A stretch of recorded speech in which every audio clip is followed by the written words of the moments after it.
بسم اللہ الرحمن الرحیم اہدنا الصراط المستقیم آمنت باللہ صدق اللہ العظیم ان اللہ وملائکتہ یصلون علی النبی یا ایہا الذین آمنوا صلوا علیہ وسلموا تسلیما اللہم صلی علی سیدنا ومولانا محمد مادن الجود والکرم وآلہ وبارک وسلم صلاة وسلاما علیک یا سیدی یا حبیبی یا مرشدی یا رسول اللہ صلی اللہ تعالی علیہ وآلہ وسلم۔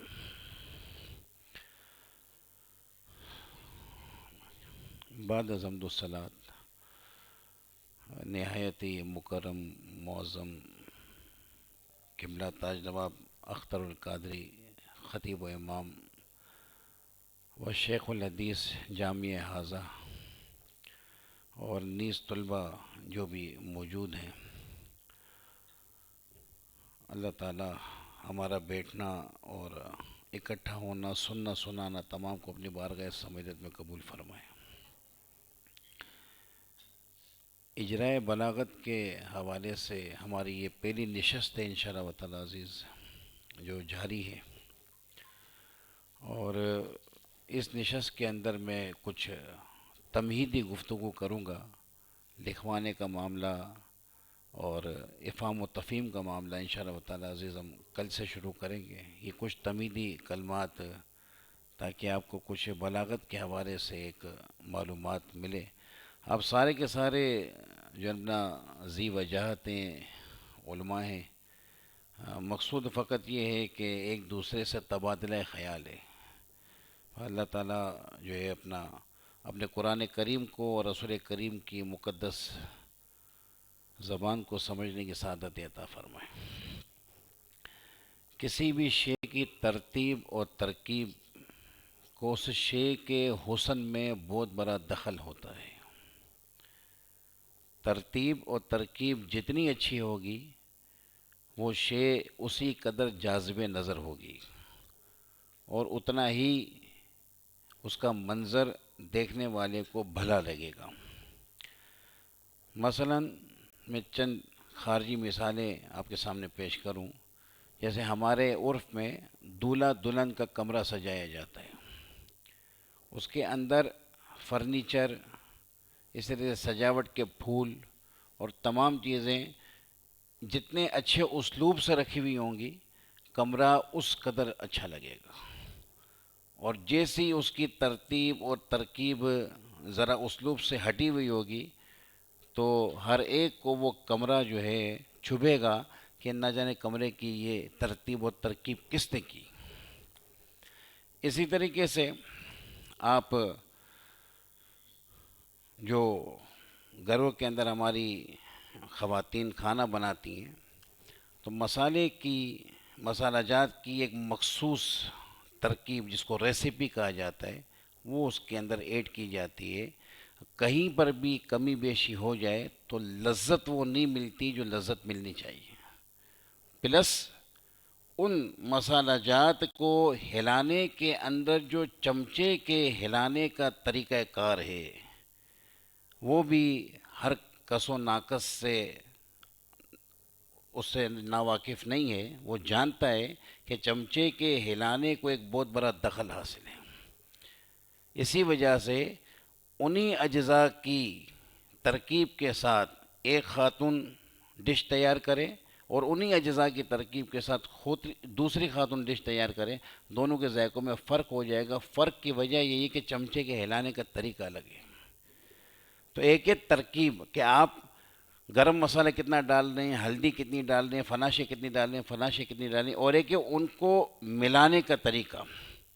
تو یوں سمجھیں کہ وہ جو مسالہ جات ہیں یہ من قبیل المفردات ہیں، اور جو چمچ سے ان کو ہلایا جاتا ہے یہ مثل مرکب کے ہے۔ چمچ جتنی پائیداری سے چلے گا مرکب اتنا اچھا تیار ہوگا۔ تو مفردات کو جوڑنے کا بھی ایک طریقہ ہے۔ مفردات تو سارے اچھے تھے، ہلدی بھی عمدہ تھی، گرم مسالہ بھی عمدہ تھا، لال مرچ بھی عمدہ تھی، سب کے سب عمدہ تھے، مگر وہ جو ہلانے کا طریقہ تھا اس کے اندر کچھ کوتاہی ہو گئی تو لذت اپنا اثر چھوڑ گئی۔ تو مفردات کو جوڑنے کا طریقہ یہ ایک نہایت اہم کام. اب میں نے آپ کے سامنے دو مثالیں رکھی. میں تو 3-4 لکھ کر آیا تھا مگر 2 پر اکتفا کرتے ہیں، وقت زیادہ ہو گئے. یہ آپ کے سامنے 2 مثالیں رکھی. یہ ایک دنیاوی امور کی ہے، اس کے اندر بھی ترتیب اور ترکیب کو بڑا دخل حاصل ہے. جہاں پر یہ ٹوٹ گئی ترتیب و ترکیب، معاملہ خراب ہو جائے گا.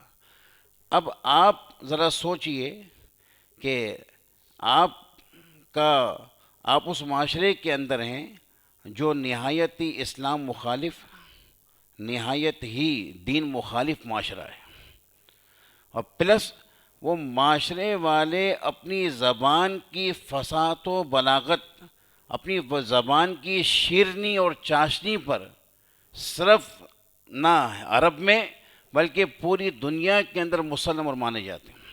یمن میں جو قافلے جایا کرتے تھے، اس کے علاوہ جو ہیمیر کا جو قبیلہ عرب سے کافی دور ہے وہاں پر جو جایا کرتے تھے، عراق میں جو آنا جانا ہوا کرتا تھا، خصوصاً شام میں جو تجارت کے قافلے آئے جایا کرتے تھے، یہ سب کے سب وہاں کے جاہلیت والے اپنا کفار مکہ کی فصاحت اور بلاغت کے جو اپنا منہ بولتے ثبوت تھے، اور کہتے تھے کہ اگر فصاحت اور بلاغت کہیں سیکھنی ہے، سمجھنی ہے، تو وہ یہ گہوارہ ہے مکہ اس کا. تو اس قدر جو ہے اپنا فساد کے وہاں ڈنکے بجتے تھے. اب آپ دیکھیں کہ ایک تو اسلام مخالف ماحول ہے، پھر ان کی زبان کی ستھرائی اور فساد اور بلاغت نہ صرف عرب بلکہ اس سے نکل کر نہ جانے کہاں کہاں پھیلی ہوئی ہے.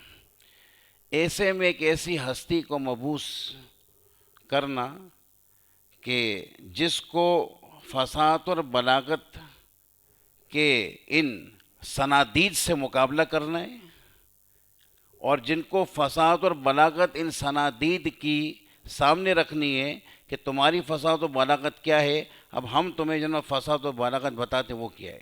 تو آپ ذرا سوچئے، پھر وہ ہستی ایسی ہے کہ اس کے بعد دوسری ہستی آنے کی نہیں ہے. میں خالی آپ کو ایک ماحول بتا رہا ہوں، ایک تو اسلام مخالف ماحول، دوسری ان کی فساد اور بلاغت، تیسرا ہستی ایسی ہے کہ اس کے بعد کوئی دوسری ہستی نہیں آنے کی.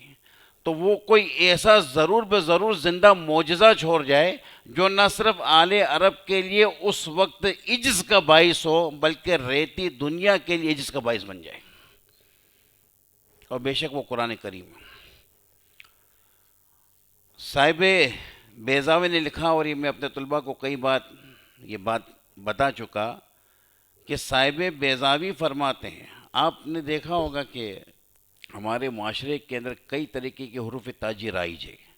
نمبر 1 انگریزی ABC، اردو، فارسی، عربی تقریباً ایک ہی ہے، کچھ الفاظوں کا فرق ہے. فارسی میں 6 ہے، عربی میں نہیں، اردو میں بھی ہے. گاف وہاں نہیں ہے، یہاں ہے. کچھ الفاظوں کے فرق کے ساتھ یہ ایک ہی ہے. اچھا، ایک رسم الخط ہے گجراتی، ایک رسم الخط ہے چائنیز. یہ سارے رسم الخط الگ الگ ہیں. اس کے علاوہ بھی کچھ رسم الخط اور ہوں گے جو الگ طریقے سے لکھے جاتے ہوں گے، پڑھے جاتے ہوں گے. مجھے بتائیں کہ رسم الخط جہاں پر انسان کی ایجاد ہے اور الگ الگ ہیں، تو اللہ تعالیٰ بے شک اس بات پر قادر تھا کہ ایسے رسم الخط میں قرآن اتارتا جس سے آل عرب کی آنکھیں نہ آشنا تھیں نہ کان شنیدہ تھے، بالکل ان کے لیے نئی چیز ہوتی. مگر جب ایسا معاملہ ہوتا تو سیالکوٹی علیہ رحمہ بیضاوی کی شرح فرماتے ہوئے کہتے ہیں کہ ان لوگوں کو کہنے کا موقع مل جاتا کہ ہمیں اس زبان کے اندر قرآن چینج کر رہا ہے جس زبان سے ہم واقف ہی نہیں. مزہ تو اس وقت ہوتا کہ زبان ہماری ہوتی، اب ہمیں چینج کیا جاتا. تو صاحب بیضاوی نے کہا کہ تمہارے ہی مفردات تمہارے درمیان اتارے ہیں، انہی مفردات کو جوڑ کر ہم نے قرآن بنایا ہے. اب حروف تاجی تمہاری، مفردات تمہارے، تراکیب تمہاری. اب اگر تمہارے اندر کوئی دم ہے تو ایسا کلام لے آؤ. مگر وہ عاجز رہے، اور وہ جنبنا اس سے بالکل جنبنا انہوں نے سر جھکا لیا، نہ لا سکے وہ قرآن کریم جیسا کلام. تو ان مفردات کو، فقط مفردات، یہ وجہ اعجاز نہیں ہے. قرآن معجزہ کیوں ہے، یہ ہم نے اپنے پوسٹر کی ہیڈنگ میں ڈالا. قرآن معجزہ کیوں ہے؟ اس کے معجزہ ہونے کی وجہ یہی کہ مفردات جانتے ہیں، انہیں یعملون پتہ ہے، تعملون پتہ ہے، شان یکا پتہ ہے، الابتر پتہ ہے، اس میں تبدیل فنا فنا سب پتہ ہے، مگر جنہوں نے مسئلہ یہی نہیں کہ ان کو جوڑا کیسے ہے۔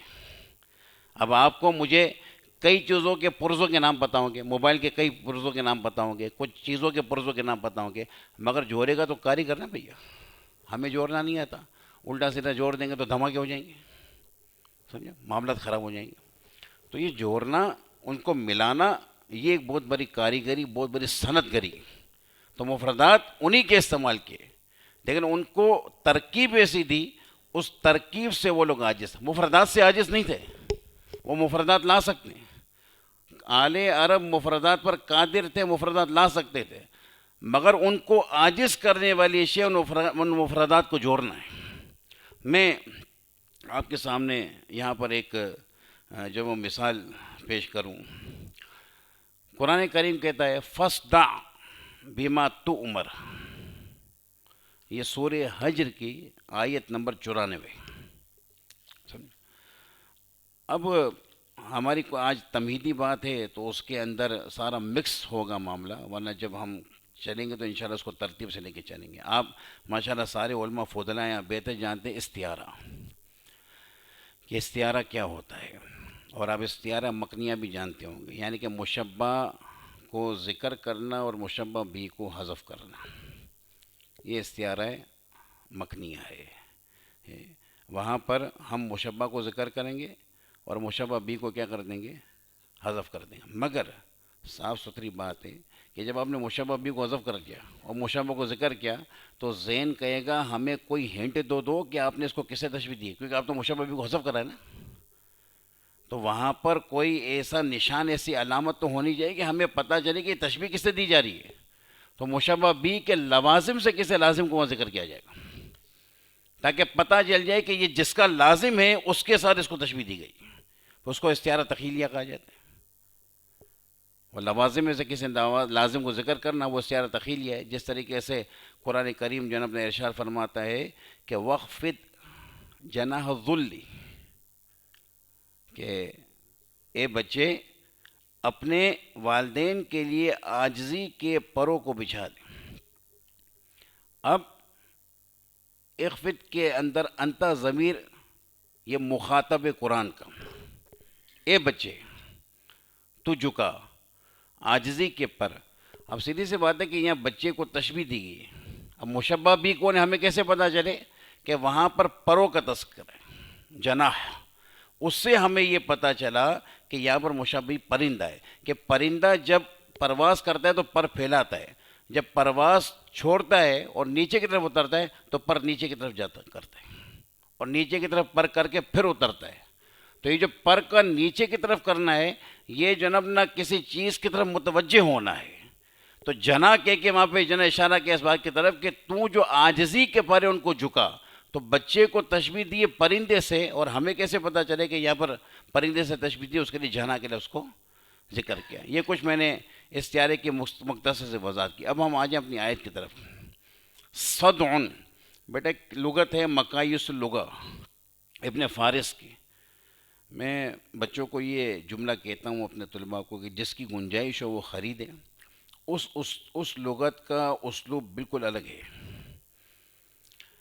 یعنی کہ آپ یوں سمجھیں کہ ایک مادہ کس معنی کے لیے وضع ہوا ہے عرب کے یہاں پر، وہ اس معنی سے بحث کرتا ہے، اور وہ مادہ پر جتنے مشتقات میں پایا جائے گا ان سارے مشتقات کے اندر وہ مادہ گردش کرے گا اور وہ مادہ اس کا معنی اس کے اندر پایا جائے گا۔ جیسا کہ ہا سین را، اس کا معنی، اس مادے کا معنی مقایس اللغت کے اندر ابن فارس نے لکھا انکشفا، کسی چیز کا کھل جانا، منکشف ہو جانا۔ اب یہ والا مادہ اس میں فاعل میں پایا جائے حاصر، یہ والا مادہ حسیر فاعل کے وزن پر اس میں پایا جائے، حسارہ میں پایا جائے، یاسر میں پایا جائے، اس میں تبدیل میں پایا جائے، کہیں ہو، اگر جو اس کا معنی ذرا سا ہٹ کر ہوگا مگر اس کا بنیادی معنی اس کے اندر پایا جائے گا۔ اب اللہ تعالیٰ ارشاد فرماتا ہے سورہ ملک کے اندر کہ خاصیًا وہو حسیر ثم ارجع البصر ینقلب ثم ارجع ینقلب الیک البصر خاصیًا وہو حسیر، کہ جب تم آسمان کے اندر کوئی کمی دیکھنے کے لیے اپنی نظر کو پھر دیکھے گا تو تیری نظر خاصیہ کہتے ہیں ناکام ہو کر، نامراد ہو کر تیری نظر پلٹے گی، خاصیہ حسیر، اور تجھ پر معاملہ کھل جائے گا کہ یہ کاریگری کسی انسان کی نہیں۔ تو حسر کا معنی انکشاف ہے، وہ وہاں پایا گیا۔ تو ابن فارس نے یہ عمدہ کام کیا، یہ اور کسی لغت کا مجھے اپنا نہیں ملا طریقہ، طرز، کہ وہ اصل مادہ کا معنی مالک دیتے ہیں، پھر وہ سارے مشتقات میں پائے جاتے ہیں۔ صاد دال عین جو میں نے آپ کے سامنے آیت پڑھی، فصدع، اس صدعن کا معنی لغت کے اندر ہے کسر الزجاجہ، شیشے کا ٹوٹ جانا یا شیشے کا توڑ دینا، یہ اس کا اصلی معنی ہے۔ یا پھر شیشے کے گلاس پر یا کسی بھی شیشے کی چیز پر آپ کوئی چیز ماریں، اس پہ دراریں پڑ جائیں، ٹوٹے نہ، یہ دوسرا معنی ہے۔ تو کسر الزجاجہ اس کا معنی ہے۔ اب سوال یہ کہ قرآن کریم نے فصدع کا لفظ کیوں ارشاد فرمایا؟ اس آیت کریم کا شان نزول آپ دیکھیں گے سورہ حجر کی، تو اس میں آپ کو ملے گا کہ رسول کریم علیہ الصلوۃ والسلام پہلے جو تبلیغ فرمایا کرتے تھے مخفی، وہ سارا دار ارکم کے اندر ہوتا تھا خفیہ طریقے سے، اس کو بتا دیا، اس کو بتا دیا چھپ کر، جو قریب آیا اس کو سمجھا دیا، کھلے عام نہیں ہوتی تھی۔ پھر اللہ رب العزت نے ارشاد فرمایا فصدع بما تؤمر واعرض عن المشرکین، اے حبیب اب آپ علانیہ تبلیغ کیجیے، کس کی؟ ما تؤمر، جو آپ کو حکم دیا گیا، واعرض عن المشرکین، اور مشرکین کو خاطر میں مت لائیے، یہ جو تکلیف پہنچانا چاہتے ہیں، جو کرنا چاہتے ہیں کہ ان کو کرنے دیجیے، ان کی تکلیف کو خاطر میں مت لائیے، اعراض کیجیے ان سے۔ آپ یقین مانیے کہ آپ کو اپنا کتابوں میں بھی ہے اور ممکن ہے نیٹ پہ بھی آپ کو مل جائے، یہ آیت کریمہ ایک بدوی نے سنی، کوئی قرأت کر رہا تھا، بدوی کے وہاں سے گزر ہو رہا تھا، یہ آیت کریمہ بدوی نے سنی، فصدع بما تؤمر واعرض عن المشرکین۔ وہ بدوی سجدے میں چلا گیا اور کہتا ہے سجدت لفصاحتہ، میں نے اللہ رب العزت کی بارگاہ میں سجدہ کیا اس آیت کی فصاحت کی وجہ سے۔ اب کیا اس میں فصاحت ہے؟ اب ہم بھی تو پڑھ رہے ہیں، ہمیں نہیں پتہ چل رہا کیا معاملہ ہے۔ تو اس معاملے کو کچھ راضی نے اور کچھ دوسرے مفسرین نے کھولا، وہ یہ فرماتے ہیں کہ اس دع کا معنی ابھی میں نے آپ کو بتایا شیشے کا ٹوٹنا۔ شیشے کے ٹوٹنے میں دو کام ہوتے ہیں، نمبر ایک چھناکے کی آواز آتی ہے، وہ آواز دور تک جاتی ہے، یہاں تک کہ کوئی کمرے میں ہو تو اس کو پتہ چل جائے کہ کہیں شیشہ ٹوٹے، چھناکے کی آواز آتی ہے۔ نمبر تو وہ جو ظرف ہے، چاہے وہ گلاس ہو کچھ بھی ہو، وہ ریزہ ریزہ ہو کے بکھر جاتا ہے، اور اب وہ ریزہ ریزہ ہو کے بکھرتا ہے تو اس کا بکھرنا اور تکلیف دے گا، کسی کے پاؤں میں لگے گا، تو جلدی سے کہا جائے گا کہ اس کے ریزے کو سمیٹو ورنہ کسی کو تکلیف دے گا۔ اب آپ اتنی بات سمجھ گئے، تو ایک چھناکے کی آواز، دوسرا اس کا ریزہ ریزہ ہونا۔ تو قرآن کریم نے فرمایا اپنے حبیب کو فصدع، اے حبیب علانیہ تبلیغ کرو، تمہاری علانیہ تبلیغ کی آواز پوری دنیا میں ایسے پھیلے گی جیسے شیشہ ٹوٹنے کی چھناکے کی آواز پھیلتی ہے، اور تمہاری تبلیغ سے یہ کفر ایسے ٹوٹے گا جیسے کہ وہ شیشہ ریزہ ریزہ ہو کر ٹوٹ جاتا ہے، اور وہ ریزہ ریزہ ہو کے ٹوٹنے کے بعد اب سارے اوکلا کو تکلیف دے گا۔ تو تم جب باطل کے ریزہ ریزہ کر دو گے تو جو آنکھیں بند کر کے کل تک آبا و اجداد کی تقلید کے اندر بتوں کو سجدہ کرتے تھے، جب باطل کو ٹوٹا ہوا دیکھیں گے تو ان کا دماغ کام کرے گا، یہ تو تکلیف دینے والی چیز ہے، تو اپنے ہاتھوں سے باطل کو اپنا سائڈ پہ کر کے اسلام کے دامن میں آ جائیں گے۔ یہ تین چیزیں فقط ایک سیگے کے اندر رب قدیر نے سمیٹ دی فصدع کے اندر۔ تو اس اپنا بدوی نے کہا سجدت لفصاحتہ، میں نے اس کلمے کی فصاحت کی وجہ سے اللہ رب العزت کی بارگاہ میں سجدہ کیا۔ ایک لفظ ہے، اس میں کیا سے کیا رب قدیر نے سمو دیا، بما تؤمر۔ اور پھر یاد رکھیے گا کہ جب کسی شے کا عموم بتلانا مقصود ہو تو اس کو پھر کسی متعلق کے ساتھ مقید نہیں کیا جاتا، یا یہ نہیں کہا گیا بما تؤمر بھی. رازی نے بھی کہا کہ جار مجرور کو حذف کر دیا گیا، فقط تؤمر کہا گیا. اس کی وجہ یہ کہ اللہ تعالیٰ قرآن میں فرمایا واللہ یدعو الی دار السلام، اللہ تعالیٰ بلاتا ہے کس کی طرف؟ جنت کی طرف. کس کو بلاتا ہے؟ زید بکر کو تو نہیں بلاتا، خالد صحابہ کو نہیں بلاتا، فقط تابعین کو نہیں بلاتا. تو جب اس کا بلانا عام ہے تو عام کو لفظوں میں تعبیر نہیں کیا جاتا، اس کا مفعول حذف کر دیا تاکہ سب پر دلالت کرے کہ اللہ تو سب کو بلا رہا ہے. اب جس کی مرضی آنا آئے، جس کی مرضی آنا آئے. تو قرآن کریم نے رسول کریم کو ارشاد فرمایا کہ فَاسْدَعْ بِمَا تُؤْمَرْ، اے حبیب علانیہ تبلیغ کیجئے اس کی جو آپ کو حکم دیا گیا. اللہ رب العزت کس کا حکم دیا گیا؟ اے حبیب یہ عام ہے، چاہے آپ کو منہیات بتائے گئے کہ لوگوں کو روکیں، چاہے آپ کو اوامر بتائے گئے کہ لوگوں کو دیں، کچھ بھی ہے جو کچھ آپ کی طرف اللہ رب العزت نے وہی فرمائی ان سب کی تبلیغ کر دیجیے علانیہ. تو اس حذف نے عموم کا فائدہ دیا اور یہاں پر مقصود عموم ہے. تو آپ نے سمجھا کہ کچھ نہ کچھ آپ کے ذہن میں آیا ہوگا کہ آخر اس بدوی کے ذہن میں کیا ایسی بات گمی ہوگی کہ وہ جو اپنا سجدے کے لیے بے قرار ہو گیا. عمر فاروق رضی اللہ تعالیٰ عنہ، وہ آپ ذرا سا دیکھیں ان کی سیرت کا، ذرا سا ایک اس پہلو سے مطالعہ کریں. عربی کی بڑی جو ہے نا اپنا سوجھ بوجھ رکھتے تھے، بہت زیادہ سوجھ بوجھ رکھتے تھے. 2 منٹ ذرا ایک درود شریف پڑھیے گا، میں ایک آیت نکال لوں، میرے ذہن میں اصل میں ہے ہی نہیں آیت.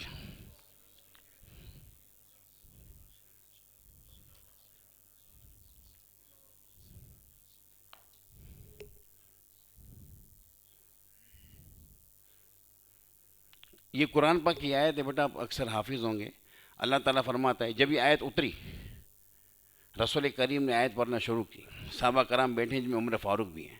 ثم خلقنا النطفہ علقہ فخلقنا العلقۃ مضغہ فخلقنا المضغۃ عظاما فکسونا العظام لحما ثم انشأناہ خلقا آخر.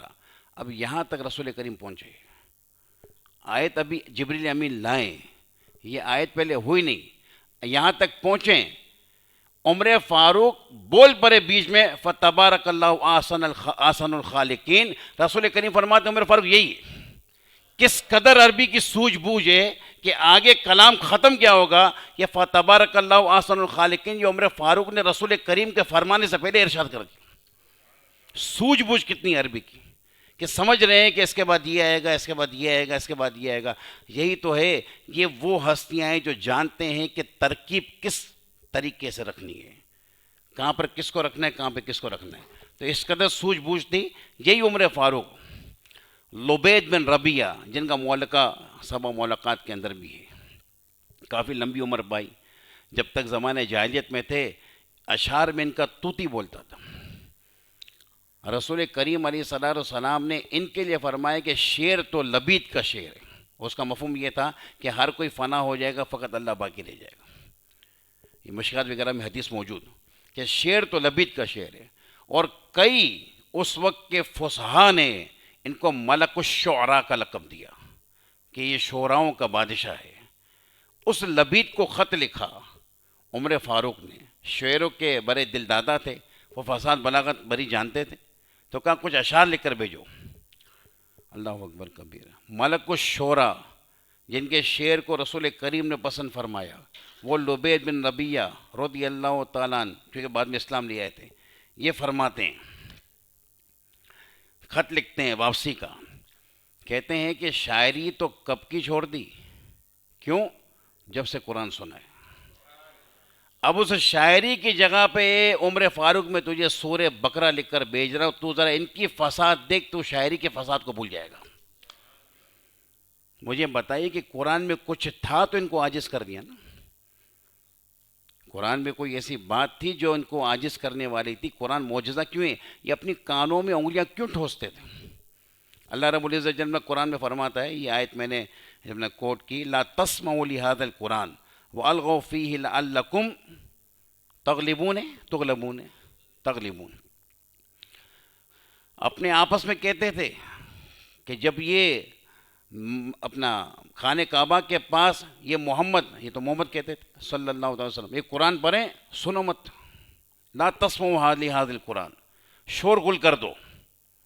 یہ صحابہ کرام قرآن پڑھنا، ان کے ساتھی قرآن پڑھنا شروع کرے، شور گل شروع کر دو، تالیاں بجانا شروع کر دو، اور جناب نا بہت اونچی اونچی آواز میں کہنا شروع کر دو، یہ بھول جائیں.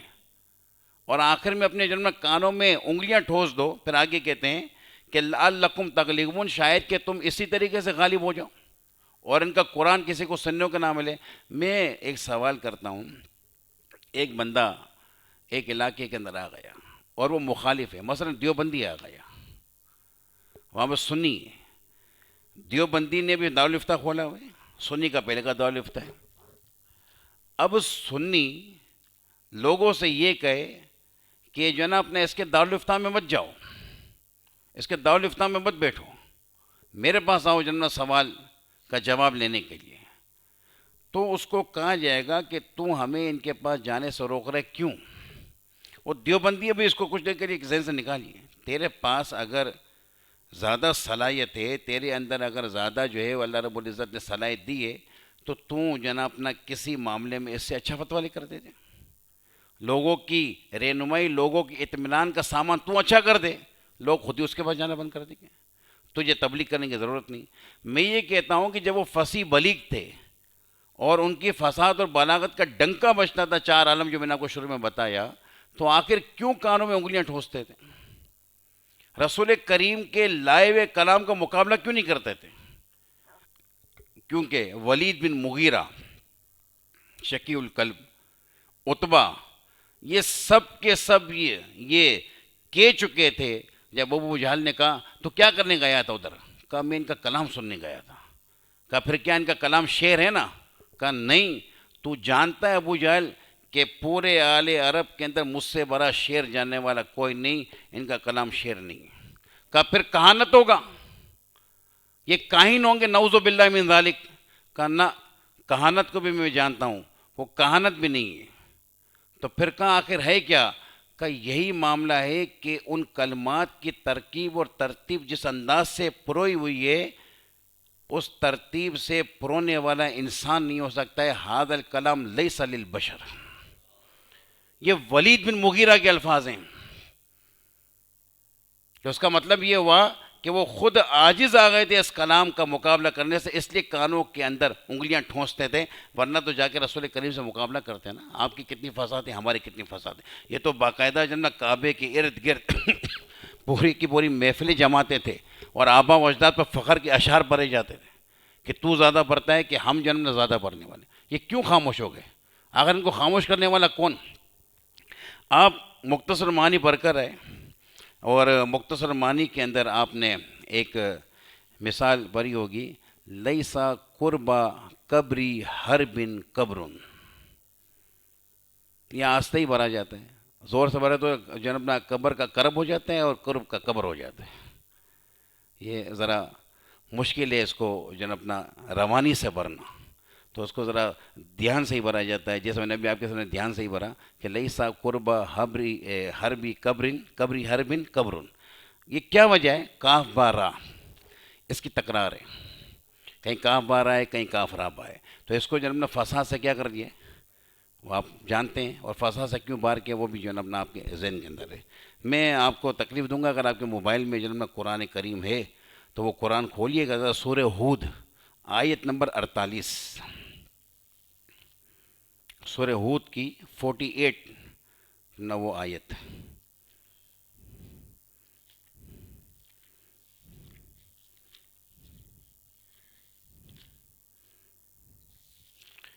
بیٹا آپ میں سے کوئی ایک بچہ، بیٹا احمد آپ پڑھو ذرا آیت.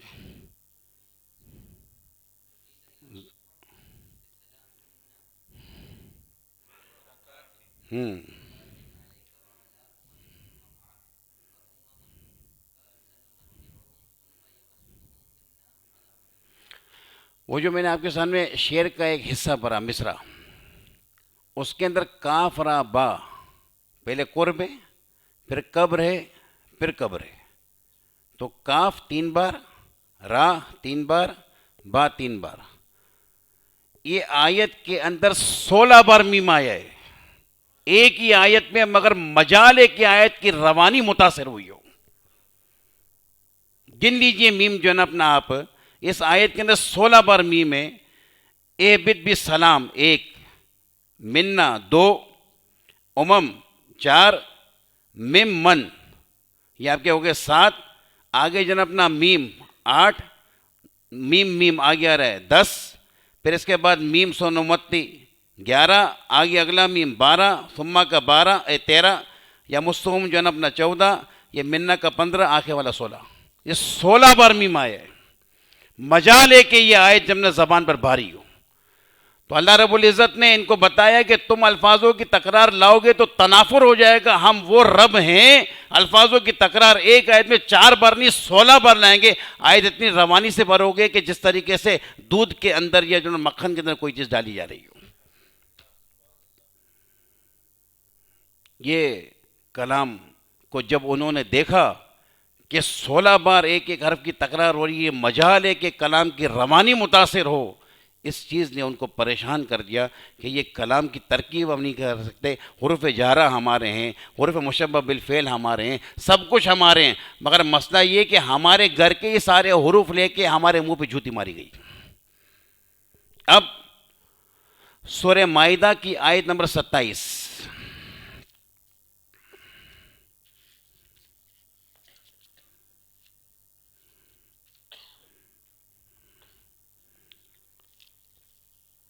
سورہ مائدہ آیت نمبر 27.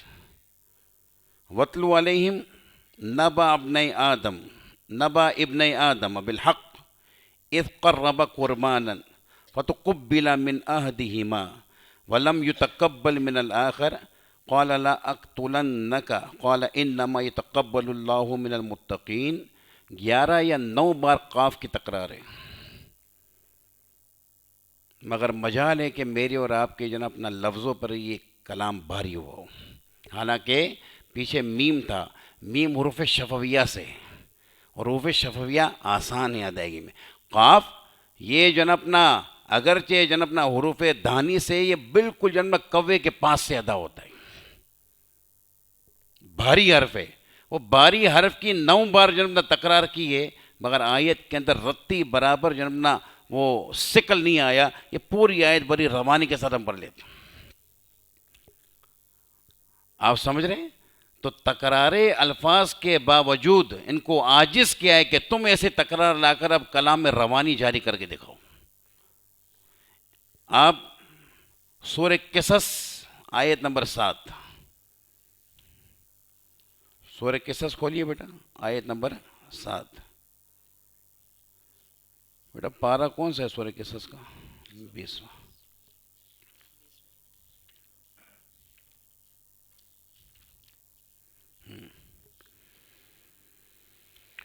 اب یہ آیت جو ہے نمبر 7 آپ کے سامنے ہے. وَأَوْحَيْنَا إِلَىٰ أُمِّ مُوسَىٰ أَنْ أَرْضِعِيهِ فَإِذَا خِفْتِ عَلَيْهِ فَأَلْقِيهِ فِي الْيَمِّ وَلَا تَخَافِي وَلَا تَحْزَنِي إِنَّ رَادُّوهُ إِلَيْكِ وَجَاعِلُوهُ مِنَ الْمُرْسَلِينَ. شعبی علیہ الرحمٰن نے ایک بچی کو شعر پڑھتے سنا. جب اس نے شعر ختم کر دیا تو اس جب بچی کو شعبی علیہ الرحمٰ کہتے ہیں یا فصاحت لہذا الشعر، اے بچی تیری شعر کی فصاحت کے کیا کہنے. تو بچی کہتی ہے این یعد هذه الفصاحت لی این هذه الآیہ، یہ فصاحت کا کیا شمار ہے اس آیت کے سامنے، اس آیت کے مقابلے میں. وہ آیت کیا جو میں نے ابھی آپ کے سامنے پڑھی. کہتے ہیں کہ ساری عزت رب قدیر کے لیے ایک آیت میں 2 امر جمع کیے، 2 نہیں جمع کی، 2 خبر جمع کی، 2 بشارت جمع کی. اوحینا یہ پہلی خبر، صحیح. ان ارضیہ فاذا خفتی یہ دوسری خبر، ان ارضیہ یہ پہلا امر، القیہ دوسرا امر، لا تخافی پہلی نہیں، لا تحزنی دوسری نہیں، رادوہ پہلی بشارت، جائلوہ دوسری بشارت. ہم نے 2 امر جمع کیے، 2 نئی جمع کی، 2 بشارتیں جمع کی، 2 خبریں جمع کی ایک ہی آیت کے اندر. تو شابی کو کہتے ہیں کیا فساد ہمارے اس شعر کی قرآن کریم کی آیت کے سامنے، جو قرآن کریم کی وہ آیت ہے. کوئی کر کے تو بتائے، اتنے مختصر سے پیرائے کے اندر سب چیزیں بیان کرتے. تو یہاں سے پتہ چلا کہ مفردات کی بات نہیں ہو رہی. وہ مفردات جانتے تھے، مفردات کو یوں جوڑ کے بتائیں تو جناب ان کو کہا جائے کہ تم کتنے بڑے بلیغ اور کتنے بڑے فصیح ہو. یعنی مفردات کو اس طریقے سے جوڑ کے بتائیں. آخر یہ چیزیں تو تھیں جس ان چیزوں نے ان تمام کو جناب اپنا حیران کر دیا، انگوش بدندہ کر دیا کہ رب قدیر کا کلام کس قدر ہے. تو آپ سمجھ گئے ہوں گے کہ قرآن معجزہ کیوں ہے. تو اسی لیے میں کئی بار بچوں کو کہتا ہوں اپنے مدرسے کے اندر کہ اگر بالکل تمہیں یہاں کھڑا کر دیا جائے اور تم سے کہا جائے کہ 10 منٹ کی تقریر کرو قرآن معجزہ کیوں، تم خاموش رہو گے. تو تم خاموش رہ کے یہ بتانا چاہتے ہو قرآن نے ہم کو عاجز کر دیا. تو یہ نہیں بتانا، سامنے والے کو یہ بتانا کہ قرآن نے کفار کو کیسے عاجز کیا ہے. یہ اپنے عمل سے عجز بتاتے ہیں. تو وہ نہیں بتانا بھیا، یہ بتانا کہ قرآن نے کفار کو کیسے عاجز کیا ہے. آپ دیکھ رہے ہیں اب یہ تو آپ جو ہے نا اپنا سچی بات یہ ہے، ہمارا تو جو ہے نا اپنا بلاغت کا مس نہیں ہے. سیدھی سی بات ہے کہ بس تھوڑا بہت کچھ قاعدے پڑھ لیے، کچھ دیکھ لیا تو کچھ تھوڑی بہت چیزیں آ جاتی ہیں. جس کی گٹھی میں بلاغت ہو نا، اور جو باقاعدہ بلاغت کے اندر سینچا ہوا بندہ ہو، اگر آپ اس سے قرآن کے فضائل اور بلاغت سنیں تو میں جناب کہتا ہوں کہ سجدہ کیے بغیر چارہ نہ ہو. کہ بندہ جو نا کبھی کبھار کہتا ہے نا کسی کی بات، ارے یار اتنی بہترین تحریر تھی، میں نے تحریر چوم لی، تو وہ تقریر اس سینچے ہوئے بندے کی ایسی ہوگی کہ بندے کا سر رب قدیر کے آگے جھک جائے گا. یہ کلام جھکا دے گا سر. اس کے بعد مزید جو ہے اپنا 1-2 باتیں کر کے ہم اپنی بات کو ختم کریں. یہ قرآن کریم کے اندر ایک لفظ آپ لوگ سارے فارغ التحصیل ہے، علم آہد، یہ یاسین کے اندر ہے، یا بنی آدم اللہ تعبد الشیطان. کچھ لوگوں نے یہ کہا کہ حمزہ، عین، ہا یہ تینوں حروف ہلکی ہیں. حمزہ کا تو جناب اپنا حمزہ، عین اور ہا یہ تینوں ہلکی ہیں. صحیح ہے، کوئی نیچے سے کوئی وسط سے، عین جیسے وسط سے. تو کہتے ہیں کہ ایک ساتھ ان کی ادائیگی بھاری ہے. زوزنی جو کہ سما معلقات کا موشی ہے، وہ ایک کچی بات لکھ گیا. مجھے نہیں پتا اس کا عقیدہ کیا ہے، تو ہم اس کے حوالے سے کچھ ابھی کہہ نہیں رہے. وہ ایک کچی بات کر گیا. کہتا ہے کہ یہ علم آہد، یہ کلمہ غیر فصیح.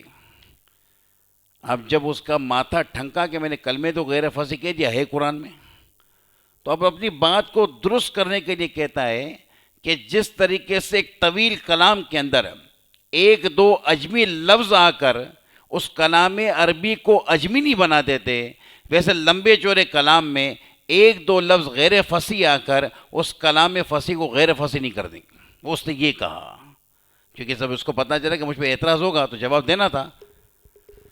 اللہ بھلا کرے. تفتازانی کا فی نظر، اس میں نظر ہے. آپ کا یہ جو کلام جو ہے درست نہیں ہے. والقیاس علی کلام الاجمی القیاس مع المفارق، اور اس کا قیاس کرنا اجمی کلام پر یہ قیاس مع المفارق ہے. نحن لا نتکلم مل اجم و مل عرب وکیف هذا الشيء یخرج عن المفارقت. هذا الشيء موجود فی حاشیۃ مختصر معنی للبنانی انتم انظروا فی ذلک المقام نحن فی صدد شیء آخر. ہم دوسری شے کے صدد میں اسی کو بیان کریں گے. اب وہ جنم کیسے خلاف قیاس ہے وہ وہاں دیکھیے. بہرحال کسی نے یہ کہا کہ عین ہا دال یہ ثقیل نہیں ہے زبان پر. یہ کیوں ثقیل نہیں ہے؟ کیونکہ عین ہا دال یہ ایک وادی سے ادا ہو رہی. آپ اس کو یوں سمجھیے کہ مثلا جناب اپنا آپ جو ہے اپنا اسٹیٹ جا رہے ہیں، اسٹیٹ جاتے جاتے آپ نے ٹرن لیا، تو ٹرن لینے کے اندر ذرا احتیاط کرنا پڑتا ہے، دیکھنا پڑتا ہے. اسکوٹر ہے اور اسپیڈ میں تو کور کرنا پڑتا ہے، کیونکہ آپ ایک سیدھی راہ سے ہوتے ہوئے دوسری راہ پر جا رہے ہیں، صحیح، ایک حرف حلق سے، ایک دہن سے، ایک شفا سے ہو تو پھر اس میں ذرا جتنا مشکل ہو سکتی ہے۔ یہ ان لوگوں کی سبیل پر کلام ہے جو مخارج کے قرب اور مخارج کے بود کو تنافر کا باعث سمجھتے ہیں، اور صحیح قول یہ کہ نہیں ہے، لیکن میں ان کے سبیل پر کلام کر کے کچھ آپ کو بتانا چاہ رہا ہوں۔ جو لوگ مخارج کا قرب کہتے ہیں کہ بہت قریب المخارج لفظ کسی کلمے کے اندر آ جائیں، بہت بعید المخارج کے ایک کا مخرج کچھ ہو، دوسرے کا کچھ ہو، تیسرے کا کچھ ہو، وہ آ جائیں، تو یہ چیزیں جو ہے وہ گرانی کا باعث ہے، سکل کا باعث ہیں، یہ سارا ان کے مذہب پر کلام ہے۔ تو اب انہوں نے کہا کہ عین ہا دال، یہ ایک وادی سے نکلنے ہیں۔ میں نے ابھی آپ کو بتایا کہ آپ کار چلا رہے ہیں، اسکوٹر چلا رہے ہیں، آپ سیدھا ہوتے ہوتے ٹرن کریں گے، یہاں ہوں گے وہاں ہوں گے، کچھ آپ کو کلفت ہوگی، کچھ آپ کو پریشانی ہوگی، کیونکہ آپ ایک سیدھے وے سے ہوتے ہوتے آپ نے ٹرن کر لیا۔ تو عین ہا دال، ان دونوں کی وادی ہے، ان تینوں کی وادی ایک ہی ہے، وہ حلق ہے۔ تو کہتے ہیں ایک ہی وادی سے کلمات کا نکلنا یہ کبھی بھی ثقیل نہیں ہوگا، اس وقت ہوگا کہ جب ایک وادی سے دوسری وادی کے اندر دخول کرے، اب ثقالت ہوگی۔ جب عین ہا دال حمزہ عین ہا یہ تینوں ایک وادی سے نکل رہے ہیں تو ان میں کوئی ثقالت نہیں۔ تو جو زوزنی نے اس کو ثقیل کہا تو اس کا ثقیل کہنا زوزنی کا درست نہیں ہے۔ یہ تفتازانی نے حاشیے میں جو وہاں پر تو یہ جواب موجود نہیں ہے، یہ میں نے کہیں اور سے اخذ کر کے آپ کو دیا ہے، مگر یہ تحقیق ہی غلط ہے۔ مخارج کا قرب اور بود، صحیح ترین قول یہ ہے جو میں انشاءاللہ تعالی آگے دروس میں واضح کروں گا، ذوق سلیم ما یعدہ الذوق السلیم فصیحا فهو فصیح والا فلا، جس کو شمار کرے ذوق سلیم فصیح وہ فصیح، ورنہ وہ فصیح نہیں ہے۔ اب وہ ذوق سلیم کے لیے طبیعت کی سلامتی چاہیے، وہ انشاءاللہ جب اپنے درست آئیں گے تو انشاءاللہ تعالی اس وقت میں آپ کے سامنے واضح کروں گا۔ سر دست ایک چیز فقط میں نے کہا اپنا تمیدی باتیں چل رہی ہیں تو میں آپ کے سامنے رکھوں تاکہ معاملہ کلیئر ہو۔ ایک بندہ تھا جن اس کا نام غالباً عاصی اسیان سے، یہ پہلے لوگ کفار مکہ رکھتے تھے، صحیح، عاص بن وائل کر کے نام تھا۔ یہ بندہ رسول کریم کی مسجد کے ساتھ دروازے پہ کھڑے ہو کے رسول کریم سے کوئی بات چیت کر رہے ہیں۔ مسجد نبی اس وقت بہت چھوٹی تھی، اس کے اس طرف صنادید قریش بیٹھے ہوئے ہیں۔ وہ جب عاص بن وائل بات کر کے وہاں پہنچا، عاص بن وائل سہمی جب بات کر کے وہاں پہنچا تو کہا کہ تو کس سے بات کر رہا تھا؟ نعوذ باللہ من ذالک۔ اسی وقت رسول کریم علیہ السلام کے شہزادے حضرت عبداللہ جن کا لقب طیب الطاہر، صحیح، صلی اللہ تعالی علی ابیہ وآلہ وسلم، ان کا انتقال ہوا تھا، کیونکہ وہ پہلے دو بیٹے پہلے انتقال فرما گئے، تیسرا بیٹا تو استغفر اللہ نعوذ باللہ من ذالک، وہ ابو جہل وغیرہ کو وہ عاص بن وائل سامی کہتا ہے، اس ابتر سے بات کر رہا تھا۔ اہل عرب کے یہاں پر ابتر اس کو کہا جاتا ہے جس کی اولاد نہ بچے، اس کو ابتر کہا۔ تو اس نے بکواس کی کہ اس ابتر سے بات کر رہا تھا۔ اب رسول کریم کو سیدھی سی باتیں جن اپنا تکلیف پہنچتی ہے، اور خاص کر اولاد کے حوالے سے ہو۔ اللہ رب العزت نے ایسا منہ بند کیا، وہ سجا سے پر اور فصاحت اور بلاغت سے تر صورت اتاری کہ جس کے بارے میں رازی علیہ الرحمٰن نے جو نقوش اپنی تفسیر رازی کے اندر منقش فرمائے، میں بلا مبالغہ کہتا ہوں ساری تفاسیر ان گلوں سے خالی ہیں۔ یہ رازی کا حصہ ہے جو اس بہترین تفسیر کر گئے اس صورت کی۔ اللہ رب العزت نے اس کی مذمت میں اپنے رسول کریم کی تسلی کے لیے سورہ کوثر اتاری، انا اعطیناک الکوثر۔ میں اس پوری صورت کی فصاحت و بلاغت بیان کرنے کے صدد میں نہیں ہوں، میں اتنی سی آپ کے سامنے بات رکھوں کہ عین طا واو، اس کا معنی آتا ہے دینا، آتا یعطی، یہی آتا الفقیر درہما، کہ آت الفقیر درہم، اس نے فقیر کو درہم دیا. تو عین طا واو ناقص واوی آپ جانتے ہیں، اس کا معنی دینا ہے. حمزہ تا یا، اس کا معنی بھی کیا آتا ہے؟ دینا. من یؤت الحکمہ، من یؤت الحکمہ فقد اوتی خیرا کثیرا، اس کا معنی بھی دینا ہے. ایک کتاب آتی ہے برہان کے نام سے، 4 جلدوں پر، زرکشی علیہ رحمہ کی. وہ بلاغت کے اعتبار سے آپ نے اس میں فرمایا کہ دونوں کا معنی دینا ہے، مگر دونوں کے اندر فرق ہے. ایک ایسی چیز جو پختہ ہو، مضبوط ہو، اپنے اندر قوت رکھتی ہو، اپنے اندر طاقت رکھتی ہو، نہایت ہی جاذبیت رکھتی ہو، اس دینے کے لیے حمزہ تا یا کا مادہ لایا جائے گا. اللہ فرماتا ہے من یؤت الحکمہ فقد اوتی خیرن. یہ حکمت کیسی پختہ چیز ہے؟ یہ ان سے پوچھے جن کا دل حکیمانہ ہے. شیطان حکیم نہیں تھا، نہ حکیمت سے حکمت سمجھتا تھا. کسی غیر نے لکھا، جملہ اچھا ہے، کسی غیر نے لکھا کہ جب شیطان نے سجدہ نہ کیا تو اللہ رب العزت نے فرمایا فخرج، تو نکل جائے یہاں سے. تو اللہ رب العزت نے اس سے حاکمانہ خطاب کیا، حکیمانہ خطاب نہ کیا، کیونکہ وہ حکمت کے قابل نہیں ہے.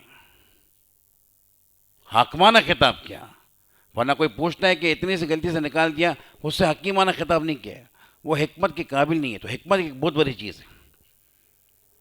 ایک جنا اپنا سمجھیں کہ رسول کریم علیہ الصلوۃ والسلام فرماتے 40 دن تک اپنے آپ کو گناہوں سے بچاتا رہے، اللہ رب العزت اس کی زبان پر حکمت کے چشمے جاری کر دیتا ہے. سبا سنابل کے اندر بلگرامی علیہ رحمٰن نے روایت لکھی. اب حکمت ایک نہایت ہی پختہ چیز ہے، تو اس کے لیے یعطا کا لفظ اچھا کہ جسے حکمت دی گئی اسے خیر کثیر دیا گیا. اور عین تا واو یہ ہلکے کے لیے آتا ہے، کمزور کے لیے آتا ہے، اور ذرا جناب نے جس کے اندر خفت ہو اس کے لیے آتا ہے. اب اس عاص بن وائل کا منہ بند کرنے کے لیے اللہ نے فرمایا انا اعطیناک الکوثر، اے حبیب کبریا ہم نے آپ کو کوثر دیا. پھر وہاں پر مفسرین نے لکھا کہ حوض کوثر نہ کا، کوثر کا، تاکہ ہر بندہ اپنی عشق کے مطابق رسول کریم کے لیے جو کثرت ثابت کرنا چاہے کر لے. جو کثرت ثابت کرنا چاہے وہ کثرت جننا وہ ثابت کر لے رسول کریم کے لیے. پھر اللہ رب العزت نے آتا فرمایا کہ عاص بن وائل کا تو منہ بند ہوا، حبیب کبریا تیرے لیے فرماتے ہیں کہ ہم نے تجھے کوثر دیا. کہ کوثر بڑی عمدہ چیز ہے. محبوب تیرا یہ مقام کوثر کا نہیں، تجھے ابھی مقام محمود ملے گا، تجھے نہ جانے کتنے مراتب ملیں گے، تو جنتیوں کو جنت میں لے جائے گا، جہنمیوں کو جہنم سے نکالے گا، نہ جانے کتنے اس سے اونچے مرتبے ملیں گے. ان اونچے مرتبوں کی طرف نسبت کرتے ہوئے کوثر بہت چھوٹا ہے، اس لیے عین تا واو کا لفظ استعمال کیا، حمزہ تا یا کا نہیں کیا. انہوں نے کہا انا اعطیناک الکوثر، اے محبوب ہم نے آپ کو کوثر دیا. ایک چھوٹی چیز ہے، فی نفسی بڑی عزت والی، بڑی شرافت والی. ہر مومن کی جناب اپنا دل کی ایک ترنگ ہے کہ مجھے جام کوثر سے جناب پینے کو کچھ مل جائے، مگر کسی اور کی طرف نسبت کرتے ہوئے اس کا مقام ان سے چھوٹا ہے. تو اس چھوٹے پن کو بتانے کے لیے یہ نہیں کہا انا اعطیناک الکوثر، کیا کہا؟ انا اعطیناک الکوثر. راضی علیہ الرحمٰن نے نقطہ نکالتے ہوئے کہا کہ آناف ہیں شافی، شافیوں کے یہاں کیا ہے، آپ نے یہ چیز دی تحفے میں، اور اس نے آپ کو قلم دے دیا کہ آپ نے مجھے موبائل دیا، یہ آپ قلم لیں، بڑا قیمتی اور بھاری قلم ہے، لیں. صحیح. شافعی علیہ الرحمٰن فرماتے بھلے اس سے قلم دی ہے، تو اپنا موبائل لینا چاہے تو لے سکتے ہیں. بھائی دے میرا موبائل واپس کر، میں نے تحفہ دیا تھا واپس کر. بھائی وہ حدیث میں آیا ہے کہ کتے نے الٹی میں چھوڑ دے، مجھے میرا موبائل دے دے، واپس کرو، تو لے سکتے ہیں تو. مگر حنفیوں کے یہاں پر تو نے موبائل دیا اور اس موبائل کے عوض تجھے قلم مل گیا، اب جب تک اس قلم دینے والے کی رضامندی نہ ہو تو یہ نہیں لے سکتا. تو ہے واہب موبائل کا، صحیح، اور یہ موبائل ہے موہوب، اور وہ جو بندہ زید ہے وہ موہوب لو ہے. تو رسول کریم کو اللہ رب العزت نے کوثر دیا، اللہ ہوا واہب، رسول کریم ہوئے اور کوثر ہوا، صحیح. پھر رسول کریم کو ارشاد فرمایا اے اللہ کے اے میرے حبیب، تو اس کوثر کے بدلے فصلی لربک ونہر، تاکہ عوض ہو جائے، کسی کو کہنے کا موقع نہ ملے کہ کوثر دیا ہے، لے بھی تو سکتا ہے، اب نہیں لے گا. یہ راضی علیہ رحمٰن نے فرمایا کہ اب جو ہے اپنا عوض دے. اللہ رب العزت کا کوئی عوض نہیں، پر یہ سمجھانے کے لیے ایک نقطہ نکالا. دیکھو ہیں شافی، مگر رسول کریم کی شان احناف سے نکل رہی تھی، حنفی بن گئے. سمجھ رہے ہیں آپ؟ اور جناب نے یہاں پر تو شانیں نکلتی ہیں تو امتی سے پتہ نہیں کیسے کیا بن جاتی. تو وہ شافی سے حنفی بن گئے کہ حبیب تو جناب نے اس کا عوض تیرے رب کے لیے نمازی ادا کر، قربانی کر، یہ عوض ہو جائے گا تو لوگوں کو کہنے کا موقع نہیں ملے گا کہ اللہ رب العزت کوثر دیا تو ہے، واپس بھی لے لے گا. اور آخر میں فرمایا کہ یہ تو تیری دل جوئی کے لیے 2 آیتیں تھیں، اور حبیب اس میں بھی تیری دل جوئی ہے اور تیرے دشمن کی جنا اپنا بربادی ہے. اور ہم یہ بات جو کہہ رہے ہیں دشمن تردد میں نہ رہے، ہم تاکید کے ساتھ لا رہے انا شانیہ کا هو الابتر. حبیب تیرا جو دشمن ہے وہی ابتر ہے. رسول کریم کی مبارک اولاد آج تک باقی ہے، عاص بن وائل سامی کا کوئی نام لینے والا نہیں، آج تک باقی رسول کریم کی مبارک اولاد، اور انشاءاللہ تا قیامت نہ باقی رہے گی. تو آپ نے دیکھا کہ یہ قرآن معجزہ کیوں ہے. یہ تو چند باتیں آپ کے سامنے رکھی تھیں، وقت بھی کافی ہو چکا. اللہ رب العزت ہمارا حامی و ناصر ہو. انشاءاللہ تعالی عزیز کل سے آپ اپنے ساتھ رجسٹر پین ضرور لیں، کچھ لکھوانے کا بھی کام ہوگا، کچھ قواعد اور ان قواعد پر کچھ اجرا اللہ نے چاہا تو کریں گے. اللہم صلی علی سیدنا و مولانا محمد معدن الجود والکرم وآلہ وبارک وسلم. اللہم انت السلام و منک السلام، تبارکت یا ذا الجلال والاکرام. اللہم اعنی علی ذکرک و شکرک و حسن عبادتک. اللہم ربنا آتنا فی الدنیا حسنۃ وفی الآخرۃ حسنۃ وقنا عذاب النار. وصلی اللہ تعالی علی خیر خلقہ محمد وآلہ وصحبہ اجمعین. رکیے گا ذرا، میرے ذہن سے ٹائم نکلا، میں سمجھا 10:30 کا ٹائم ہے، ابھی ہمارا وقت باقی ہے. میں دعا کے دوران مجھے وقت یاد آیا کہ جو وقت کا قائم اس وقت کے اوپر ہی ہم 15 منٹ ہمارے باقی ہیں. تو 1-2 باتیں مزید جو ہے نا اپنا اس حوالے سے. اب یہ جو میں تمیدی گفتگو آپ کے سامنے لے کر آیا تھا وہ پوری ہو چکی. مزید کچھ باتیں ذہن میں، مگر وہ بھی کرنے کے نہیں، ہر چیز اپنے وقت پر اچھی لگتی ہے. آپ جو ہے وہ دروس البلاغہ سے لے کر متول تک تنافر حروف پر کرے کہ وہ کیا ہوتا ہے، وہ آپ کے ذہن کے اندر ہے. جس کی ادائیگی زبان پر ثقیل ہو، جس کا نطق مشکل ہو، اس کو تنافر حروف کہا جاتا ہے. آپ تنافر کہیں عربک میں، اور جب ہم اردو کے اندر آئیں گے اسی تنافر کو اردو والے تخالف کہتے ہیں. ایک ہی چیز ہے، ایک ہی چیز کا مطلب یہ باعتبار اصطلاح کے وہ تنافر کہتے ہیں، یہ تخالف کہتے ہیں، مگر ان کا تنافر الگ ہے، اعلی اردو کا تنافر الگ ہے. ان کا تنافر کیا ہے؟ زبان پر ثقالت ہو. اور میں نے آپ کو بتایا ثقالت کے 2 پیمانے. بھائی ایک چیز بھاری ہے، یہ بھاری ہے کہ یہ بھاری ہے، اس کو ناپنے کے لیے ایک جنبنا آپ کے پاس بھی اللہ رب العزت نے آپ کو ایک ذوق دیا، آپ سمجھ جائیں گے، وہ ایک ترازو ہے. تو جس طریقے سے اس کے بھاری پن کو پہچاننے کے لیے ترازو ہے یا جنبنا آپ کا ذوق ہے، تو اسی طریقے سے اس تنافر کو پہچاننے کے لیے بھی 2 پیمانے میں آپ کو دونوں بتا چکا. نمبر 1 کے مخارج کا قرب اور مخارج کا بود. یہ قرب مخارج اور بود مخارج یہ تنافر کی وجہ بنتا ہے. بہت زیادہ جب ایک مخرج سے چیزیں ادا ہوں، ایک کی مخرج سے ہوتی رہے، تو وہ کہتے ہیں کہ یہ پریشانی کا باعث ہیں. اور اگر دور دور ہوں تو بھی پریشانی کا باعث ہیں۔ اور دوسرا یہ کہ ذوق سلیم، آپ کے ذہن میں ہوگی تنافر کی مثال اگر کوئی بچہ کہے، تکا کا ہے، ہاں جی جی جی جی، یہ جو تکا کا اور افنگ کا ہوئے، یہ جب نہ ہوا یہ تھا کہ کوئی جب نہ شخص تھا وہ اپنے دراز گوش پہ جا رہا تھا، گدھے پہ جا رہا تھا، پہلے گدھوں کی سواری ہوتی تھی، اب ہوا یہ کہ کوئی معاملہ ہوا کہ وہ گدھا پھسلا یا جو نہ کوئی معاملہ، وہ گر گیا گدھے سے، تو سب جمع ہو گئے جیسے ہمارے میں یہ ہوتے ہیں، تو جب اس نے دیکھا سارے، ایک تو خود گرا اس کو تکلیف پہنچی، پھر یہ سارا بھیڑ دیکھا، تکا کا تم کا تکا کوئی جنون افرنگ کا ہو۔ اب یہ زبان ایسی تھی کہ ان کے لیے ذرا سا ناش نہ تھا، تو ایک بندہ ان میں سے کہہ رہا اس کے اوپر جنا اپنا آصف آ گیا، چلو چلو، ہاں یہ میرے ذہن میں نام نکل گیا، کہا چلو باہر چلو، اس پر کوئی آصف آ گیا ہے، تو اس کا مطلب یہ تھا کہ تم جو ہے نا اپنا جمع ہو گئے جیسے پاگل پر جمع ہوتے ہیں، افرنگ کا ہو اے بادو بھاگو یہاں سے، دور ہو جاؤ۔ اب وہ اس نے لفظ ایسے استعمال کیے کہ جو ان کے لیے جانے پہچانے نہیں تھی، ایک، اور پھر جناب آپ دیں گے تکا اکا تم، آپ کو کھٹکا لگتا ہے لفظ ادا کرنے کے اندر، صحیح، اور بغیر جو نا اپنا دھیان سے کبھی دیا جائے تو شاید جو نا اپنا دوبارہ وضو بھی کرنا پڑ جائے، جھٹکا زیادہ آتا ہے، صحیح، تکا اکا تم کا تکا کوئی، صحیح، اس میں جو اپنا کھٹکا جو لگتا ہے زبان پر، یہ کھٹکا پریشان کرتا ہے، تو یہ تنافر ان اعلی عرب کے یہاں پر یہ ہے۔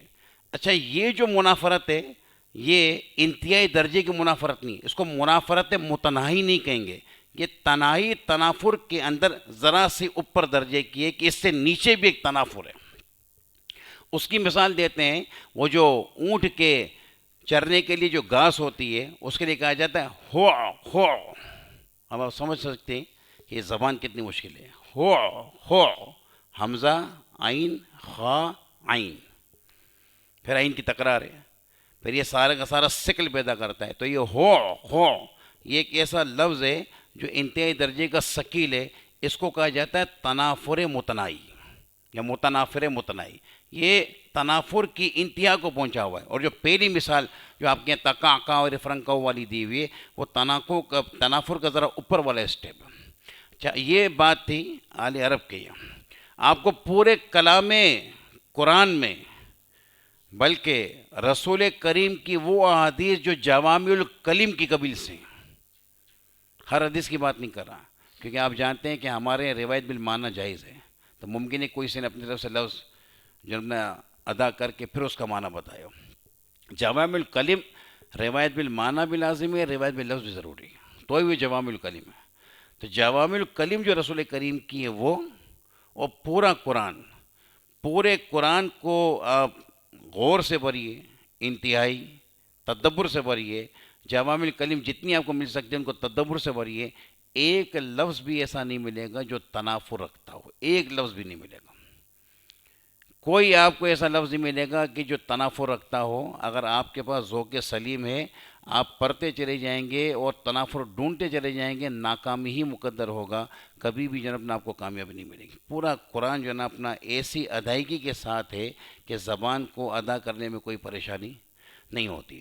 اردو والوں کے یہاں کیا ہے تخالف، ایک لفظ کے بعد دوسرا لفظ وہی آ جائے،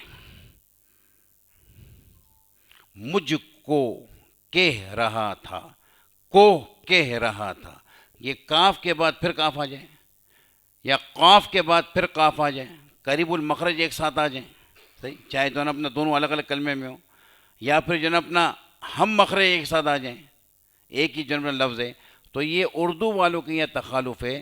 مگر میں نے جو ہے نا اپنا کچھ کتابیں نیٹ سے بھی نکالی ہیں، ان کے مطالعے سے یہ پتہ چلا کہ یہ اگرچہ تنافر ہے اور یہ زبان کے اوپر بھاری ہے، مگر یہ اس قدر شعرائے اردو میں پایا جاتا ہے کہ اب اس کو منافرت شمار نہیں کرتے اور اس کی ادائیگی کو روانی کے ساتھ کرتے ہیں، ہے کہ ان کا فقط یہ اردو کو بیچ میں لانے کا مقصد یہ ہے کہ میں آپ کو یہ بتلاؤں کہ ان کا تنافر الگ ہے، ہمارا تنافر الگ ہے۔ ہمارا تنافر کیا وہ میں نے آپ کو سمجھا دیا، اور ان کا کیا وہ بھی میں نے اس کی چار صورتیں تخالف کی۔ اب میں صدد میں نہیں ہوں بھیا، میں فقط جو ہے نا اپنا آپ کو فقط ایک ذائقہ دینا تھا اس کا. تو آپ خود دیکھیں، آپ کو نیٹ پہ بھی مل جائے گا. صحیح. اور جو ہے نا اپنا ایک کتاب ہے البیان کر کے، وہاں بھی مل جائے گا. تو وہاں سے جو ہے اپنا آپ چیزیں اکٹھی کیجئے تو آپ کے لیے آسانی ہو جائے گی. تو اب تنافر سمجھ گیا کہ تنافر اپنا کیا چیز ہے. اسر النطق کہ ادائیگی کے اندر مشکل ہوگی. میں دیکھیں یہاں پر بیان کرنے نہیں آیا. آپ یہ ہماری اوپن کلاسیں ہیں، اور الحمدللہ میں برا نہیں مانتا.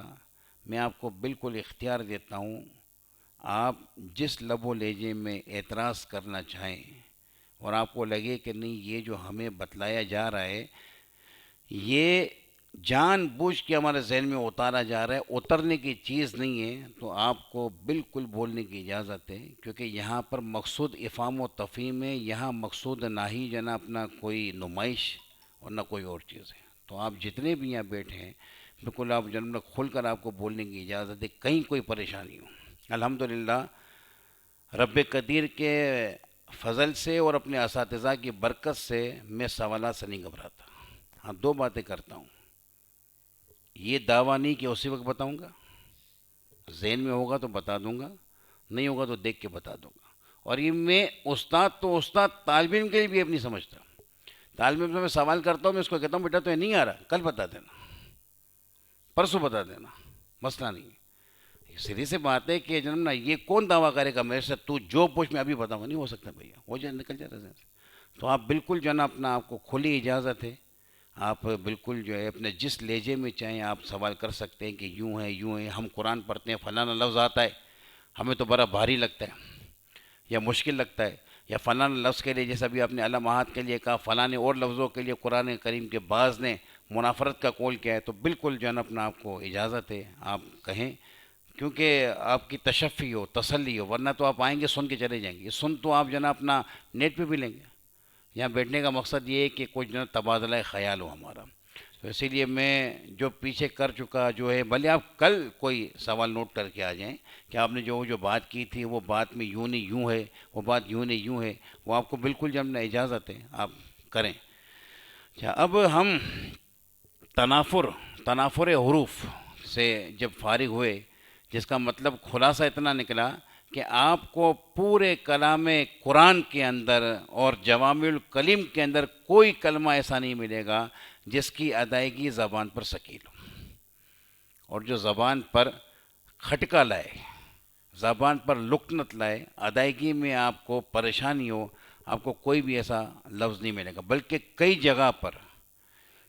جگہ پر عربی کے کلمات ایسے ششدر ہیں، ایسے شستہ اور شائستہ ہیں کہ بندہ ان کی ترتیب دیکھ کر دنگ رہ جاتا ہے، اور کہتا ہے کہ جو الفاظ مفردات جو اس کلمے کو بنانے کے لیے پروئے گئے ہیں اس سے بہتر نہیں ہے. جیسے دستور نامہ فارسی کے اندر ایک لفظ دیا ہوا بلعن،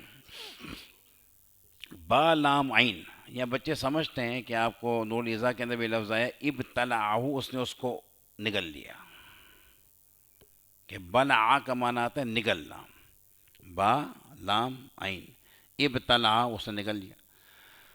اب آپ جانتے ہیں کہ جب آپ کسی چیز کو نگلتے ہیں تو سیدھی سی بات ہے کہ آپ منہ کے قریب لائیں گے اس چیز کو کھانے کے لیے. آپ نے عموماً یہ ہوتا ہے، ورنہ تھوک بھی نگلی جاتی ہے. عموماً جو اپنا چیز نگلی جاتی ہے جس طریقے اس کا طریقہ کار یہی ہے کہ منہ کے قریب لایا جائے گا، ہونٹ لگیں گے اس کو، پھر منہ میں جائے گا، اس کو دانت چبائیں گے.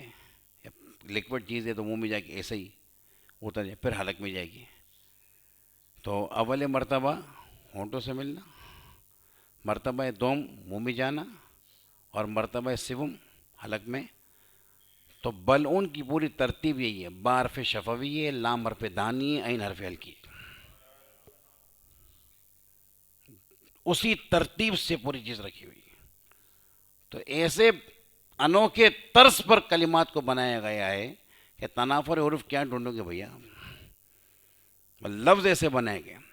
تنافر حروف کو کیا ڈھونڈنا. میں یہ ایک بار بار بات کہتا ہوں، یہ اپنا ہمارے مدرسے کے ماشاءاللہ مدرس ہیں اور خطیب و امام بھی ہیں اپنے علاقے کی مسجد کے، محنتی ہیں علامہ اسماعیل اختر القادری صاحب.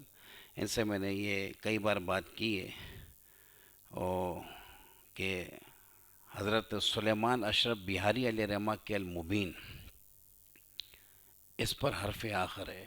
ان جرجی زیدان نے کسی وقت میں اس موضوع کو زیر بحث کیا تھا کہ آل عرب کے پاس ووکیبلری، ذخیرہ الفاظ بہت کم ہے، جدید الفاظوں کے ادائیگی کے لیے آل عرب کو کبھی لاطینی لفظ ادھار لینا پڑتا ہے تو کبھی کوئی اور لفظ ادھار لینا پڑتا ہے۔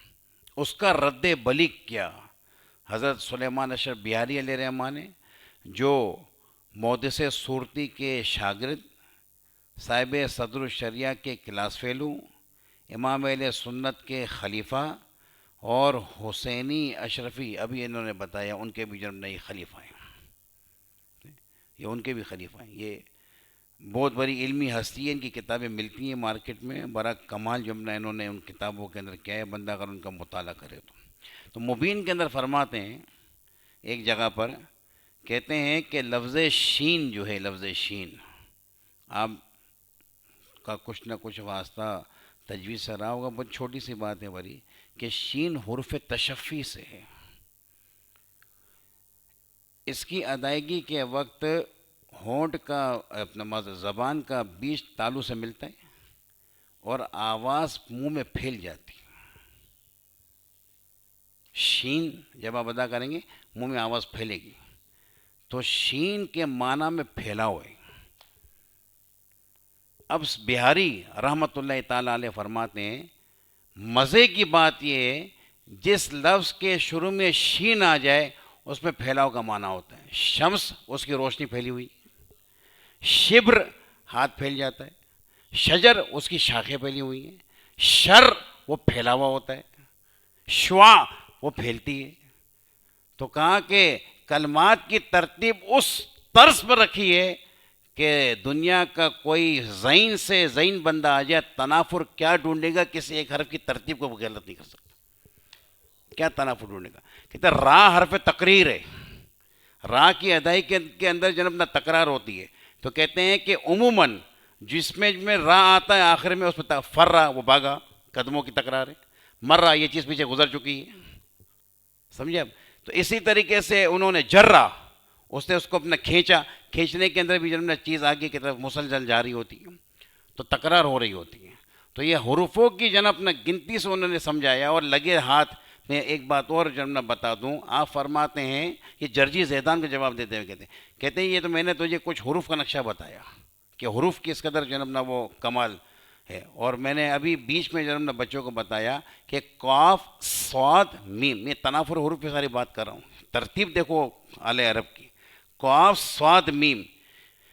اونٹ جب آپ کو یا کسی کو بھی جب دانتوں کے اگلے حصے سے کاٹے اس کے لیے قاف صاد میم آتا ہے، اونٹ نے کاٹا۔ آپ لوگ دیکھ لیجیے گا، میں اکثر جناب نہ قاموس اور یہ مقائص دیکھتا ہوں، دیکھ لیجیے گا اگلے حصوں سے، ہونٹوں کے اگلے حصے سے کوئی چیز کاٹی جاتی ہے اس کی گرفت کمزور ہوتی ہے۔ صاد حروف رخوہ سے ہے، قدمن قاف ضاد میم، ضاد حروف شدیدہ سے، تو وہاں پر صفت حرف کی ہلکی تھی تو ہلکے کاٹنے کی طرف اشارہ ہے، دونوں جگہ میں قاف میم، یا صفت اس کی حرف کی بھاری تھی، شدیدہ تھی، تو اب قدمن کا معنی ہوگا ڈاروں سے کاٹنا، کتنی مضبوط ہوتی۔ رسول کریم فرماتے ہیں کہ علیکم بسنتی و سنت الخلفاء الراشدین المہدیین عدوا بالنواجذ، کہ تم جب اپنی ڈاروں سے اس کو مضبوطی سے پکڑ لو۔ وَإِيَّاكُمْ وَمُحْدَثَاتِ الْأُمُورِ آخر صلی اللہ علیہ وسلم۔ اس کے بعد لفظ قاف طا عین جو آپ پڑھتے رہتے قطعتُ فتقطع، میں نے اس کو کاٹا بس وہ کٹ گیا، تو قدمون کے اندر ہوتا ڈار سے کاٹنا ہے مگر اس کو کچلنا ہوتا ہے، اور جب نہ اس کو جب نہ اس کا نقشہ بگاڑنا ہوتا ہے، اس کو زخم پہنچانے کچھ بھی ہے۔ اور اب یہ قطن میں جو تا ہے اس کی شدت دعات سے زیادہ ہے، کاٹ کے بالکل الگ کر دینا اس کے لیے قطن آتا ہے۔ لکڑی کو کاٹ کے الگ کر دیا، چھری سے جو نا اپنا جانور کی جو نا اپنا وہ گردن کاٹ کے الگ کر دی، اس کے لیے قتل ہونے گا۔ آپ دیکھ رہے ہیں فقط حروفوں کی تبدیلی سے معنی میں کیسے تبدیلی آتی ہے، تو ادھر تنافر حروف کون ڈھونڈے گا بھیا؟ یہ اس قدر سلجھا ہوا کلام ہے، یہ تو اپنے آل عرب۔ اور اس جرجی زیدان کو کیا پتا، فرماتے ہیں بہاری علیہ رحمہ کہ اس کو کیا پتا کہ ذخیرہ الفاظ کم ہے، 500 الفاظ لغت عرب کے اندر فقط شعر کے لیے وضع کیے گئے، 700 الفاظ لغت عرب کے اندر فرض کے لیے وضع کیے گئے۔ اور اگر آپ کو یہ 60-70 الفاظ دیکھنے ہوں تو فقہ اللغہ دیکھیے سالبی علیہ رحمہ کی، وہاں آپ کو مل جائے گا، 50-60 الفاظ انہوں نے بھی لکھے ہوئے ہیں۔ پھر جو ہے نا اپنا بہرحال اب یہ بات کہیں کی کہیں چلی جائے گی، تو آپ نے دیکھا کہ حروفوں کی کمی بیشی سے حروف شدیدہ ہے کہ رخوہ ہے کہ مجورہ ہے کہ ماموسہ ہے، اس کی کمی بیشی سے معاملہ کہاں سے کہاں پہنچتا ہے۔ تو آپ فرماتے ہیں یہ حروف کی کمی بیشی کو تو ایک طرف رکھ، جرجی زیدان کو جواب دیتے ہیں، کہتے ہیں آل عرب نے جو حرکتوں کا انتخاب کیا ہے نا، یہ ابھی میں نے درس دیا، ہمارے یہاں بھی چالو ہے، جو حرکتوں کا انتخاب کیا ہے اس کی کیا بات۔ کہتے ہیں کہ آل عرب ماضی کے اور مبنی پر فتح کرتے ہیں، فتح کا معنی آتا ہے کھلنا، تو ماضی کو مبنی پر فتح اس لیے کہتے ہیں کہ اس فعل میں آ کے جناب اپنا مفہوم کھل جاتا ہے، کہ ضربہ کا معنی یہ ہے کہ اس سے ہمارا بات کھل گئی نا، تو اس کھلنے کی طرف اشارہ کرنے کے لیے اس کو مبنی پر فتح رکھا۔ مضارع کے آخر میں ضمہ دیتے ہیں یفعلو، اور ضمہ کا معنی آتا ہے ملنا، اس بات کی طرف اشارہ کہ یہ وہ فعل ہے جس کے اندر استقبال حال دونوں ملا ہوا ہے۔ تو آپ دیکھ رہے ہیں کہ حرکتوں کی جن اپنا جانچ پڑتال کیسی، حرکتیں کیسے رکھی ہوئی ہیں۔ جزم کا معنی آپ جانتے ہیں، وہ رسول کریم کی حدیث آپ کے ذہن میں، کل امر ذی بال لم یبدا بسم اللہ فهو اجزم، ایک روایت میں ابتر ہے۔